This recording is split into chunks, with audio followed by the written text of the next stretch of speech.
नमस्कार, 5 की बात में आपका स्वागत है। मैं हूं अखिलेश शर्मा। तो तीनों कृषि कानून आखिर वापस हो गए। आप दिन भर से सुन रहे होंगे कि अलग अलग कारण विश्लेषण दिया जा रहा कि क्या कारण रहे हैं जिसके चलते ये कृषि कानून वापस किए गए। लेकिन हमारा भी अपना कुछ एक आकलन है जिसके बारे में 5 की बात में आपसे चर्चा करना चाहता हूं। सबसे बड़ा है पश्चिमी उत्तर प्रदेश, जहां पर कि 3 महीने बाद चुनाव है। बीजेपी का अपना फीडबैक आ रहा था कि वहां पर जमीन पर हालात ठीक नहीं है और ये एक बड़ा कारण रहा जिसके चलते बीजेपी ने फैसला किया है। वहां पर हालात जमीन पर बदल रहे हैं, ये बीजेपी को संदेश मिला था। और वहां पर यह भी बीजेपी को पता लगा था कि अभी तक जो 3 चुनाव होते आए हैं 2014, 17 और 19 में, वहां पर बीजेपी को बड़ा समर्थन चुनाव में मिला था। लेकिन अब धीरे धीरे करके इसमें हालात में तब्दीली आ रही थी। तब आप जानते हैं कि जाट नेता अजीत सिंह, जो कि कद्दावर जाट नेता है, वो भी अपना चुनाव हार गए थे। लेकिन अब क्या हो रहा है, अब सरकार ने जो सख्ती की है किसान आंदोलन को लेकर, उससे जाट जो है वो नाराज बताए जा रहे थे। और साथ ही जो तमाम नेताओं के बयान जिस तरह से आए, इसमें किसान आंदोलन को बदनाम करने की कोशिश की गई, उससे भी जाट नाराज थे। और राकेश टिकैत, जो कि कद्दावर जाट नेता है, वो आंदोलन का चेहरा बन गए। वैसे तो इन कानूनों का पश्चिमी उत्तर प्रदेश में असर नहीं था, लेकिन वहां पर गन्ने का एक बड़ा मुद्दा रहता है। योगी सरकार ने अपनी ओर से गन्ने का समर्थन मूल्य भी बढ़ाया था, लेकिन किसान इस बात को लेकर ज्यादा आहत थे कि किस तरह से अपमान किया गया है किसानों का। और जब टिकैत की महापंचायतें हुई हैं, विपक्ष ने भी उनको समर्थन दिया है और उसमें भारी जन सैलाब उमड़ा था। और आप जानते हैं कि जो दंगे हुए थे वहां पर पश्चिमी उत्तर प्रदेश में, उसमें जाट मुसलमान एकता टूटी थी, जिसका फायदा बीजेपी को मिला था। लेकिन किसान आंदोलन के चलते ये एकता फिर से बनने लगी थी। और साथ ही बीजेपी को यह भी डर था कि अगर चुनाव प्रचार के लिए पश्चिमी उत्तर प्रदेश में उसके नेता जाते हैं तो कोई हरियाणा जैसा हाल उनका ना हो, जहां पर कि लगातार विरोध हो रहा है। पीएम मोदी भी अगले सप्ताह 25 तारीख को ग्रेटर नोएडा जा रहे हैं एयरपोर्ट का आधारशिला रखने के लिए। और तब बीजेपी को डर था कि उनका भी विरोध न कर दिया जाए। और जिस तरह से लखीमपुर हिंसा हुई है, उसमें केंद्रीय गृह राज्य मंत्री के बेटे की जिस तरह की भूमिका रही, उसको लेकर के भी बीजेपी को नुकसान की आशंका है पश्चिमी उत्तर प्रदेश में। अब दूसरा जो बड़ा कारण है वो है कैप्टन अमरिंदर सिंह का फैक्टर। ये बहुत ही महत्वपूर्ण है पंजाब चुनाव के मद्देनजर। कैप्टन ने कांग्रेस छोड़ने के बाद जो पहला इंटरव्यू दिया था एनडीटीवी को, नीता शर्मा को, उसमें उन्होंने साफ तौर पर यह कहा था कि वो कांग्रेस छोड़ रहे हैं लेकिन बीजेपी में नहीं जा रहे हैं, बीजेपी से गठबंधन करेंगे और कृषि कानूनों पर कुछ बड़ा करने की जरूरत है। तभी संकेत मिल गया था कि सरकार शायद कुछ बड़ा करने जा रही है और तभी उन्होंने बीजेपी से गठबंधन की बात भी साफ तौर पर कही थी इस इंटरव्यू के दौरान। और बिल्कुल वैसा ही हुआ है। और तभी कृषि कानूनों पर उसके बाद सरकार में विचार विमर्श शुरू हुआ। पहले कहा गया कि कुछ इसको सॉफ्ट कर दिया जाए, लेकिन फिर फैसला हुआ कि इनको वापस ही कर लिया जाए।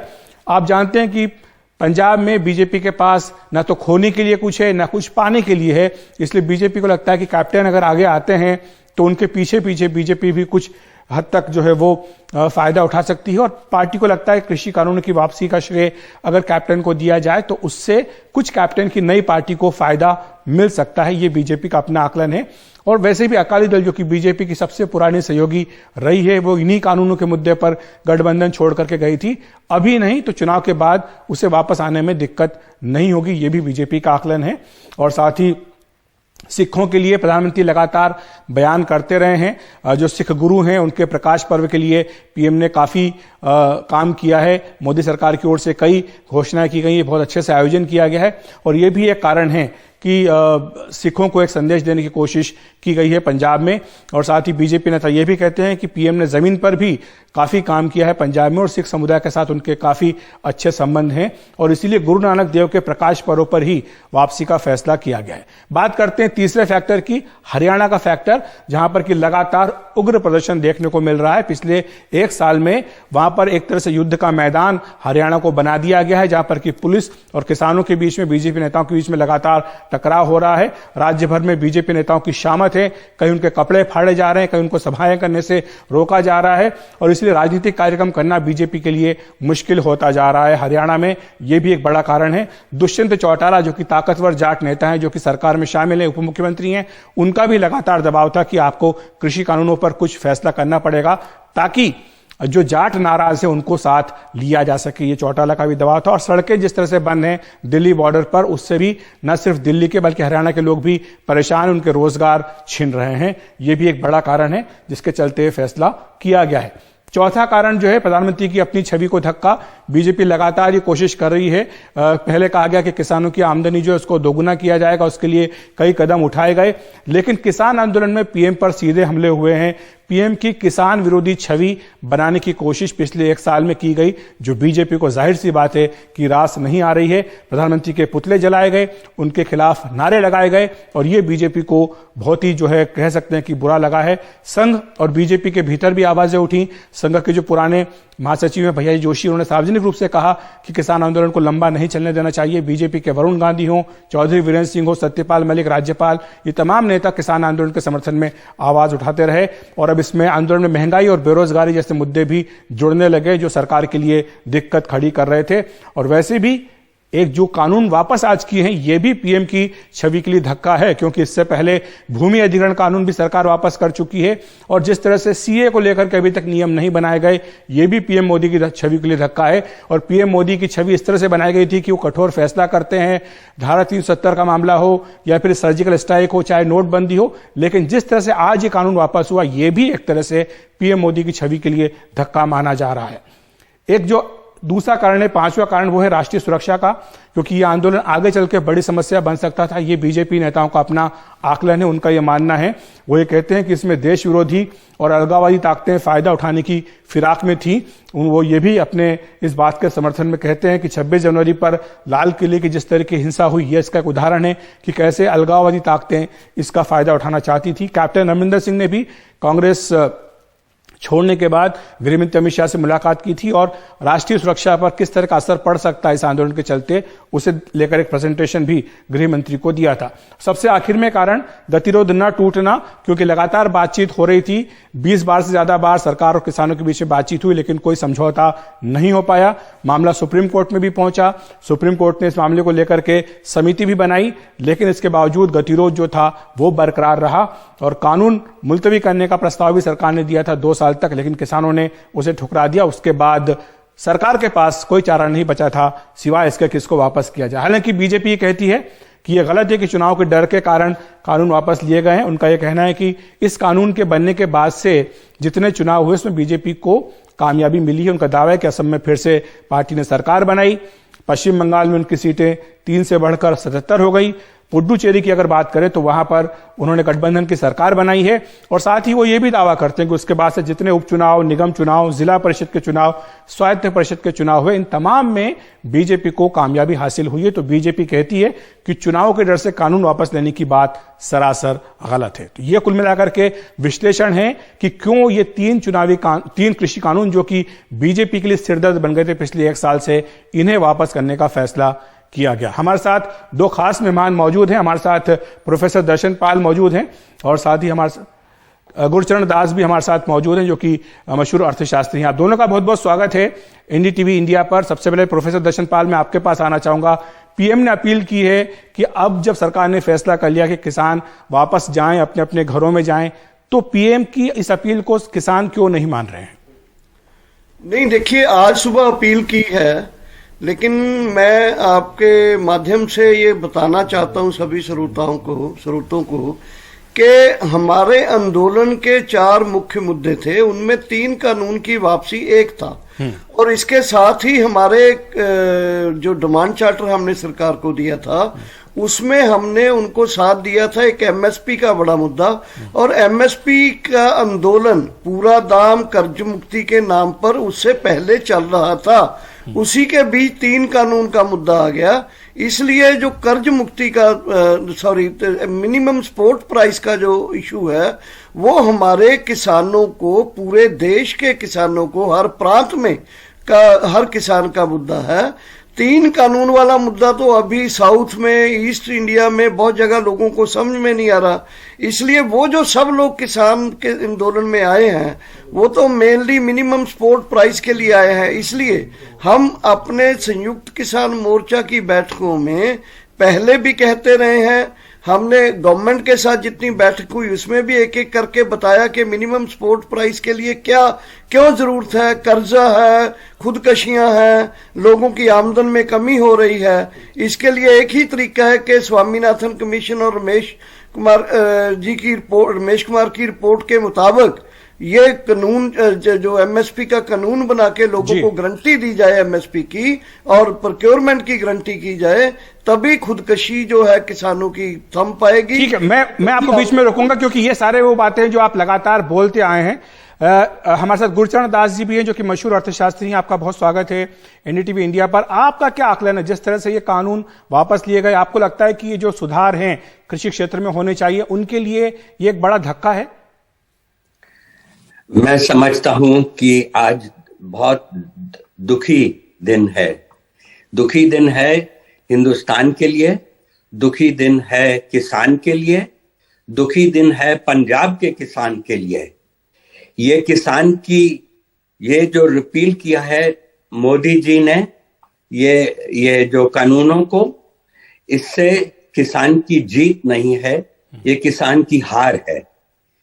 मतलब कि अगर मैं होता मोदी जी की जगह पे, मैं ये 3 कानूनों को मैं कह देता राज्यों को कि भाई जो आप, क्योंकि एग्रीकल्चर सब्जेक्ट जो है वो स्टेट्स का सब्जेक्ट भी है, सेंटर का भी है, तो जो स्टेट्स इंप्लीमेंट करना चाहते हैं कर दो, और जो कुछ महीने के बाद, कुछ साल के बाद देखेंगे कि कितनी आगे बढ़े हैं अपने पड़ोसी, वो अपने आप मान जाएंगे और उसको इंप्लीमेंट कर देंगे।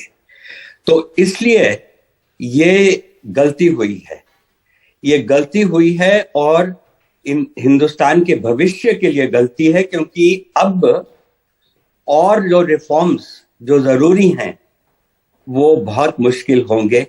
ऑपोजिशन ने एक किस्म की जीत देखी है और पॉलिटिक्स की जीत हुई है, अर्थव्यवस्था आर्थिक हार है ये जो हमारे देश के आम लोगों के लिए, हमारे एग्रीकल्चर के लिए, ये बहुत, मैं समझा सकता हूं, पर अगर आपको बाद में आते हैं इस पर समझने के लिए, लेकिन पहले डॉक्टर दर्शनपाल से इस पर जवाब ले लेते हैं। डॉक्टर दर्शनपाल, आपने सुना होगा गुरचरण दास बहुत बड़ा नाम है अर्थशास्त्र में और कई किताबें उन्होंने लिखी हैं। वो साफ तौर पर ये मानते हैं कि ये किसानों के लिए जीत नहीं है बल्कि किसानों के लिए हार है, क्योंकि उन्हें लगता है कि ये जो तमाम कृषि कानून थे ये किसानों की हालात जो है उनको सुधारने के लिए ही लाए गए थे। लेकिन बहरहाल आप शायद इससे एग्री ना करें, लेकिन फिर भी क्या आपको लगता है कि आज जो किसानों की हालत है इसको सुधारने के लिए कोई ना कोई बड़ा कदम जरूर उठाने की जरूरत है? नहीं, देखिए, रिफॉर्म चाहिए। हमें लगता है कि रिफॉर्म जो हम डिमांड कर रहे हैं, रिफॉर्म्स जिसमें हम बार बार कहते हैं कि किसानों की इनकम तभी बढ़ेगी जब किसान की मेहनत, किसान की लैंड, जमीन का लैंड रेंट, किसान की जो इन्वेस्टेड कैपिटल है उसको प्रॉपरली उसकी कॉस्ट ऑफ प्रोडक्शन में डाला जाएगा। और वो जो रिफॉर्म है वो क्यों नहीं करती सरकार? वो रिफॉर्म की बजाय ये पूरा एग्रीकल्चर जो है बड़े पूंजीपतियों को, कॉर्पोरेट्स को देने के लिए क्यों सोचती है कि वही वो सरकार ये कहती है कि आपका ये जो स्टैंड है दरअसल ये बड़े किसानों के हित में है और इससे छोटे किसानों का नुकसान होगा, बल्कि सरकार छोटे किसानों का फायदा करना चाहती है। मेरा ये कहना है कि आज जो रिफॉर्म हेल्थ सेक्टर में हुए हैं, एजुकेशन सेक्टर में हुए हैं, उसमें जो जमीन वाले लोग हैं, गरीब लोग हैं, वो तो ना अपना अगर वो इंश्योर्ड नहीं है, इलाज नहीं करवा पाते हैं और ना ही वो अच्छे स्कूल कॉलेज में बच्चों को पढ़ा पाते हैं, वो भी तो रिफॉर्म हुए थे। इन रिफॉर्म से छोटे किसानों को, मझले किसानों को, मिडिल किसानों को कैसे फायदा हो जाएगा? जब तक अभी हमने देखा, अगर किसानों को लैंड की एक्विजिशन करके, सेंट्रलाइजेशन करके वो कॉर्पोरेट्स को दी जाती है, बड़े बड़े क्लस्टर फार्मिंग करके, और किसान मजदूर बन जाते हैं, और फाइनली जो हाल कोविड में हुआ मजदूरों का बॉम्बे और सूरत से और लुधियाना से जाते हुए, ऐसा ही जो हमारे किसान है उनका होगा अल्टीमेटली। मैं इस पर गुरचरण दास जी की प्रतिक्रिया ले लेता हूं। वो ये मानते हैं कि जो सरकार ने रिफॉर्म किया था ये सच्चे मायनों में रिफॉर्म्स नहीं है, जो किसान चाहते हैं वही रिफॉर्म होना चाहिए। लेकिन गुरचरण दास जी, क्या आपको लगता है कि अगर 300 सांसदों की एक सरकार भी अगर इस तरह का बड़ा रिफॉर्म नहीं कर सकती है तो हमें आने वाले वर्षों में या बल्कि कई डिकेड्स के लिए अब इस तरह के बड़े रिफॉर्म्स को भूल जाना चाहिए? मुझे ये डर है कि ये जो एक किस्म की आजादी हमने दी किसान को। ये जो एमएसपी सिस्टम है, ये गुलाम 50 साल से गुलाम रखा है अपने किसान को। और वो जब उस वक्त आया था 1960s 1970s में, वो और वक्त था। अब हमारे पास सरप्लस है और हमें देश को चावल नहीं चाहिए, गेहूं नहीं चाहिए। देश एक किस्म का पहाड़ बना हुआ है ये चीजों का। ये बस खाली ये खरीदते जाओ चावल और ये पहाड़ बनाते जाओ और खाली चूहे खाते जाएंगे। लेकिन गुरचरण जी, आपको लगता है किसानों के पास इसके अलावा विकल्प क्या है? अगर आप उनको दूसरी फसलों का विकल्प नहीं देंगे, अगर उन्हें लगता है कि इस पर गारंटी है कि गेहूं आपका सरकार खरीदेगी, चावल आपका सरकार खरीदेगी, तो फिर वो कोई दूसरी फसल क्यों उगाने जाएंगे? तो ये बात तो सही है कि अब देखिए कि पंजाब में ये पानी का टेबल गिर रहा है, हवा खराब हो रही है। ये सारा वही सिस्टम, ये एमएसपी सिस्टम की वजह से हो रहा है। और किसान का ये हानि किसान को पहुंचेगी। अब अगर पंजाब और चीजें उगाएंगे, और जैसे बाकी जगह हिंदुस्तान में कई बहुत किसान, उनकी प्रॉस्पेरिटी है, प्रगति हो रही है, क्योंकि वो डिवर्सिफाई कर रहे हैं, साइंटिफिक एग्रीकल्चर कर रहे हैं। चीन ने यही रिफॉर्म्स किए थे, कम्युनिस्ट चीन ने ऐसे रिफॉर्म, ऐसी आजादी दी थी अपने फार्मर्स को, और कितनी प्रगति हुई वहां। तो इसलिए हमें भी सोचना चाहिए कि ये जो हुआ है आज, ये बहुत गलत, किसान के लिए बहुत गलत हुआ है। ये एक अलग दृष्टिकोण है। गुरचरण जी, बहुत बहुत शुक्रिया आपका। माफ कीजिएगा, मेरे पास समय की कमी है। डॉक्टर दर्शनपाल, आपका भी शुक्रिया। लेकिन दोनों ही जो विद्वान व्यक्ति हमारे साथ जोड़े, दोनों ने अपनी अपनी बातें रखी हैं।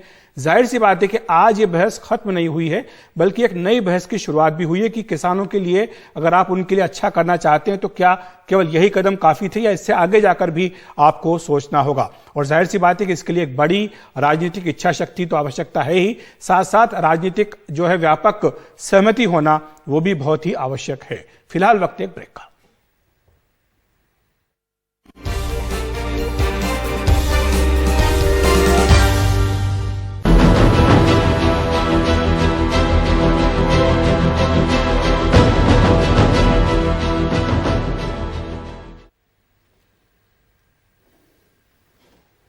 कांग्रेस की अंतरिम अध्यक्ष सोनिया गांधी ने बयान दिया है। जो 3 खेती कानून वापस किए गए उस पर उनका बयान आया। उन्होंने कहा कि खेती विरोधी 3 काले कानून हार गए, अन्नदाता की जीत हुई है। 62 करोड़ किसानों, खेत मजदूरों के संघर्ष और इच्छा शक्ति की जीत हुई है। 700 से अधिक किसान परिवारों की कुर्बानी रंग लाई। सत्ता में बैठे लोगों का बुना किसान विरोधी षड्यंत्र हार गया। तानाशाह शासकों का अहंकार भी हार गया। सरकार को सोचना चाहिए कि एमएसपी कैसे मिले। उम्मीद है मोदी सरकार ने कुछ सीख ली होगी। भविष्य में ऐसे किसी कदम से पहले सहमति बनाई जाएगी। कृषि कानून चाहे जैसे भी रहे हो, लेकिन अगर कहीं से आवाज निकली है तो लोकतंत्र में इस आवाज को हम अनसुनी नहीं कर सकते। ये हमारी कमी थी कि हम लोगों ने सही चीज समय पर उन लोगों तक पहुंचाने में कोताही बरती होगी। तमाम छोटी छोटी चीजों के लिए अध्यादेश लाते हैं, तो इसके लिए क्यों नहीं? क्या इसके लिए भी कोई योजना है कि जब चुनाव पास आएगा तब हम धूमधाम से इसको करेंगे? अभी क्यों नहीं करते? ये किसानों की जीत है, लोकतंत्र की जीत है। जनता इन्हें माफ नहीं करेगी। इन्हें साफ करने का काम जनता करेगी आने वाले समय में। मैं उनका बहुत धन्यवादी हूं कि उन्होंने, प्राइम मिनिस्टर साहब और होम मिनिस्टर साहब ने सारी ये जो हालात बनाए हैं और जो कर दिए, इससे ज्यादा कोई नहीं कुछ कर सकता। यदि ये फैसला केंद्र सरकार काफी पहले ही ले लेती तो देश अनेकों प्रकार के झगड़े व झंझट आदि से बच जाता है। उन कानूनों के पीछे प्रधानमंत्री जी की साफ नियत थी कि किसानों के जीवन में क्रांतिकारी बदलाव आए, लेकिन मुझे दुख है कि इन कानूनों का लाभ हम देश के कुछ किसानों को समझाने में सफल नहीं हो पाए। किसानों के प्रबल साहस के सामने वाटर कैनन का पानी सूख गया, सरकार की लाठियां टूट गई, कीलें गल गई, लेकिन सरकार उनका आत्मविश्वास और जज्बा नहीं तोड़ पाई। तमाम किसानों को इसका स्वागत करना चाहिए, अपने धरने समाप्त कर देने चाहिए। एक जीवित आंदोलन, जीवंत आंदोलन सरकार के फैसले पलट देता है। और एक और संदेश सरकार के लिए है कि अहंकार और हठधर्मिता में आप पार्लियामेंट से कुछ भी पास करा लेंगे और जनमानस उसको स्वीकार करेगा। ये आगे के लिए आपके लिए संदेश है।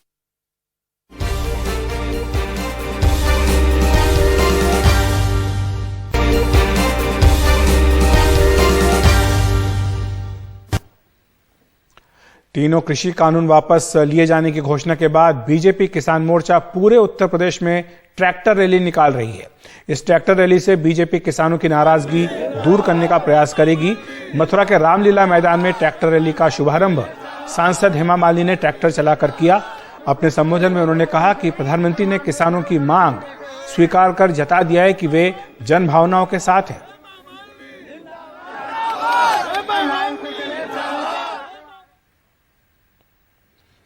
उधर दिल्ली में गाजीपुर बॉर्डर पर किसानों का जमावड़ा लगातार बढ़ रहा है। कृषि कानून के वापसी की खबर मिलते ही किसान वहां पहुंच रहे हैं और अपनी खुशी का इजहार कर रहे हैं। मैं इस वक्त गाजीपुर बॉर्डर पर हूं और आप देख सकते हैं तमाम सारे किसानों में आज खुशी की लहर है, क्योंकि प्रधानमंत्री ने आज सुबह घोषणा की है कि तीनों ही कृषि कानून को वापस लेने की। आप देख सकते हैं तमाम सारे जो किसान हैं उत्तरांचल उत्तर प्रदेश के अलग अलग जगहों के हैं और पिछले 11 महीने से ज्यादा का वक्त हो गया है इन्हें सड़कों पर बैठे हुए। और हम कुछ किसानों से बात करेंगे। सर ये बताइए, जो प्रधानमंत्री ने घोषणा किया है कितनी बड़ी जीत है ये किसानों की? ये किसानों की बहुत बड़ी जीत है, लेकिन इस घोषणा को हम जीत नहीं मानते। हम इसको जीत कब मानेंगे, जिस तरह से कोरोना टाइम में लोकसभा राज्यसभा को खुलवाकर ये बिल को पास किया गया था, उसी तरह से लोकसभा राज्यसभा में इस बिल को निष्क्रिय करके नोटिस जारी करे प्रधानमंत्री जी, जब हम ये मानेंगे कि हमारी किसानों की जीत हुई है। अच्छा, ये आप कह रहे हैं कि भाई इसका नोटिफिकेशन जारी होना चाहिए। अच्छा, ये आप लोग बताओ, तमाम सारे आरोप लगे, खालिस्तानी कनाडा से फंडिंग हो रही है। अब लग रहा है कि आप लोगों की लड़ाई सही दिशा में शांतिपूर्ण तरीके से जो चल रहा था वो सही दिशा में जा रही है। नहीं, अगर किसान लोग खालिस्तानी थे तो क्यों ये वापस किया गया? ना लेते वापस, खालिस्तानी कहकर हम लोग को बदनाम करा। लेकिन अभी जीत तो है, लेकिन हम लोग पूरी तरह से सहमत नहीं है। जैसे इन लोगों ने आज क्या वैसे ही पार्लियामेंट में पास करें, उसी के बाद हम लोग की जीत होगी। और ये चुनाव जो किसानों को आज से नहीं, 1 साल से कभी खालिस्तानी, कभी उग्रवादी, कभी हैदराबादी, कभी कुछ बोलते हैं, कभी कुछ बोलते हैं। और इस आंदोलन को खराब करने के लिए बीजेपी सरकार ने एक बार नहीं लाखों बार कोशिश करी है। जिस तरह 26 जनवरी को घटना घटी, दीप सिद्धू जो बीजेपी का था उसने जाके झंडा फहराया। आप कहाँ से आते हैं? मैं छत्तीसगढ़ का किसान हूँ, भारतीय किसान यूनियन का प्रभारी छत्तीसगढ़ से हूँ और मैं फूटखला गाँव का रहने वाला हूँ। आप सोचिए, छत्तीसगढ़ तक जो किसान हैं वो भी यहाँ पर शिरकत कर रहे थे। ऐसे तमाम सारे जो किसान हैं वो अलग अलग जगहों से यहाँ पर आए हुए थे और ये शांतिपूर्ण तरीके से ये पूरा जो धरना है वो चला। खुद राकेश टिकैत 11 महीने से यहीं पर हैं। उन्होंने कहा था कि वो तब तक सिसौली अपने गांव वापस नहीं जाएंगे जब तक ये कृषि कानून वापस नहीं हो जाएगा। फिलहाल राकेश टिकैत तो यहाँ नहीं है, लेकिन जो उनके प्रतिनिधि हैं उनका ये कहना है कि संयुक्त किसान मोर्चा जो घोषणा करेगा उसके मुताबिक वो आगे चलेंगे। गाजीपुर बॉर्डर से रवि शुक्ला, NDTV। उधर प्रधानमंत्री नरेंद्र मोदी आज महोबा के बाद अब यूपी के झांसी में पहुंच गए हैं। झांसी में कई जो महत्वपूर्ण परियोजनाएं हैं उनका वो लोकार्पण करने जा रहे हैं। झांसी का जो किला है उसमें पीएम मोदी का ये कार्यक्रम है और इससे पहले थोड़ी देर पहले ही महोबा में वो थे बुंदेलखंड के, जहां पर उन्होंने कई जल परियोजनाओं को बुंदेलखंड के लोगों को समर्पित किया था। ये सीधी तस्वीर आप देख रहे हैं झांसी किले से, जहां पर कि पीएम मोदी पहुंच चुके हैं और अब से कुछ देर बाद ही वो कई योजनाओं का लोकार्पण करने जा रहे हैं। श्री राजनाथ सिंह जी, उत्तर प्रदेश के आदरणीय मुख्यमंत्री श्री आदित्यनाथ योगी जी, भारत के आदरणीय रक्षा राज्य मंत्री श्री अजय भट्ट जी, एमएसएमई राज्य मंत्री आदरणीय श्री भानु प्रताप सिंह वर्मा जी, हमारी इसी झांसी का बतौर सांसद प्रतिनिधित्व करने वाले आदरणीय श्री अनुराग शर्मा जी, और इस समारोह में पधारे सभी देवियों और सज्जनों का मैं शम्मी नारंग अपनी सहयोगी होस्ट गीतिका गंजू के साथ आप सभी का राष्ट्र रक्षा समर्पण पर्व में हार्दिक अभिनंदन करता हूं। नमस्कार। सर्वप्रथम मैं देश के माननीय रक्षा मंत्री श्री राजनाथ सिंह जी से विनम्र निवेदन करूंगी कि वे अभिनंदन स्वरूप हमारे माननीय प्रधानमंत्री जी को एक सुंदर चित्र भेंट करें।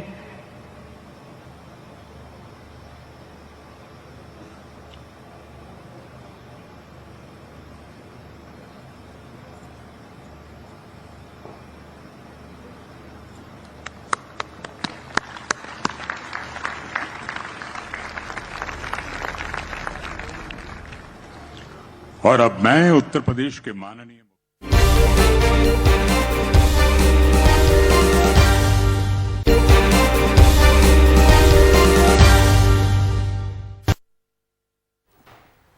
प्रधानमंत्री मोदी ने तीनों कृषि कानूनों को वापस लेने का आज ऐलान कर दिया। इसके बाद देश भर में किसानों ने ढोल नगाड़े बजाकर और मिठाई बांटकर अपनी खुशी का इजहार किया है।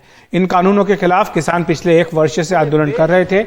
इस आंदोलन का केंद्र रहे सिंघू बॉर्डर पर भी किसानों ने मिठाई बांटकर कृषि कानूनों की वापसी का जश्न मनाया। कानूनों को वापस लेने का, रिपील करने का निर्णय लिया है।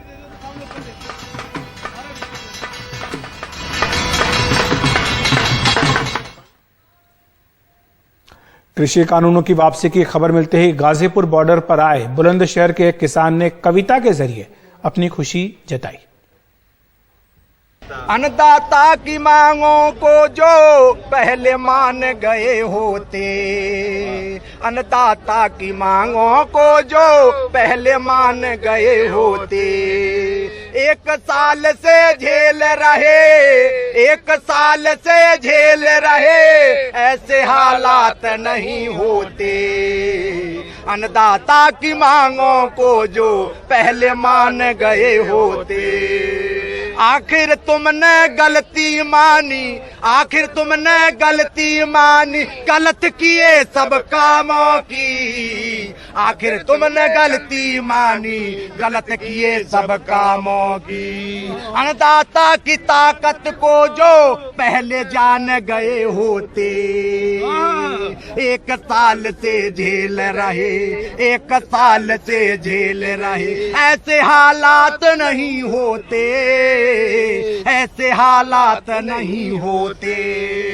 अन्नदाता की मांगों को जो पहले मान गए होते। और मीडिया को भी जागना होगा, मीडिया को भी जागना होगा, सत्य देश को दिखाना होगा, सत्य देश को दिखाना होगा। सही रिपोर्टिंग करते अगर तुम, सही रिपोर्टिंग करते अगर तुम, न आरोप लगे होते। अन्नदाता की मांगों को जो पहले मान गए होते। 1 साल से झेल रहे, 1 साल से झेल रहे, ऐसे हालात नहीं होते। अरे धन्य हमारे सेनापति का, धन्य हमारे सेनापति का, धन्य हमारे सेनापति का, लाल है वो इस मिट्टी का, लाल है वो इस मिट्टी का। होते नहीं राकेश टिकैत, होते नहीं राकेश टिकैत, जेल में सड़ रहे होते। अन्नदाता की ताकत को जो पहले मान गए होते। अच्छा, किसान आंदोलन में 100 से ज्यादा कविता आप लिख चुके हैं? जी जी, मैंने 115 कविता अब तक लिखी है। और कविता नहीं, मैं दर्द का हूँ अपने देश के अन्नदाता का, जो उन्होंने दर्द 1 साल से देश के अन्नदाता को दे रखा है। तो एक छोटी सी कविता ने ही पूरे 1 साल के संघर्ष को बहुत ही खूबसूरती के साथ बयान कर दिया है। 5 की बात में इतना ही। देखते रहिए NDTV इंडिया।